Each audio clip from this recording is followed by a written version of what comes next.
You know that old saying about when one door closes, another one opens? Well, case in point, the corner of Granby and Main Streets in downtown Norfolk. It was destined to be a Westin hotel. They lost their financing. We were left with a piece of property at an important downtown gateway, and a group of energetic downtowners thought that we could find a more attractive use for the site. The plan was to come up with a place where folks could sit, relax, and enjoy themselves. It took us about a year and a half to go from the idea, and obviously the idea had to be approved by the city council and the mayor, because this was their property. And once we had that approval, then we pulled together a group of very creative, energetic, enthusiastic designers and volunteers, came up with a plan. A plan that turned into a plot, or the plot to be exact. Everything here was thought of and worked on by volunteers. And we didn't have any money, so we had to find ways to reuse things. We have beams from the old boathouse that are now benches. The public art, as we call it, is our containers, and those were donated by Maersk to kind of anchor the site.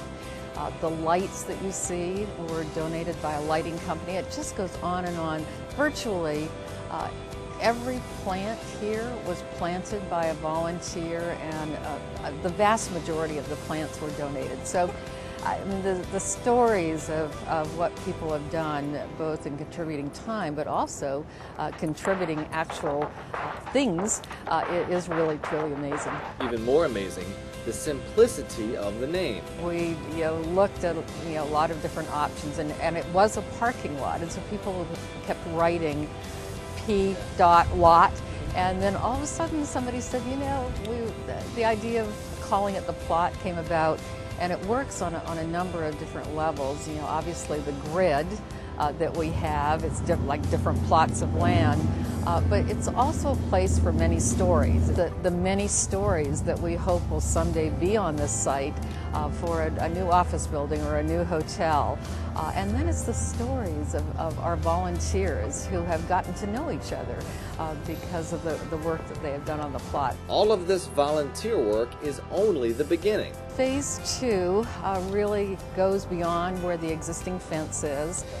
We're looking at that as being an area that has a variety of participatory games. We've had people come forward wanting to do a life-size checkerboard or a life-size chessboard. We have someone who wants to donate a bocce ball court, having a half court for basketball so people can come out on their lunch hours and play basketball. Not too shabby for a group of volunteers. People come together that didn't know each other, form a community focused on one thing, and that's making this a special place. To learn more about the plot, just log on to facebook.com/theplotdowntown. For Norfolk News Now, I'm John Linka.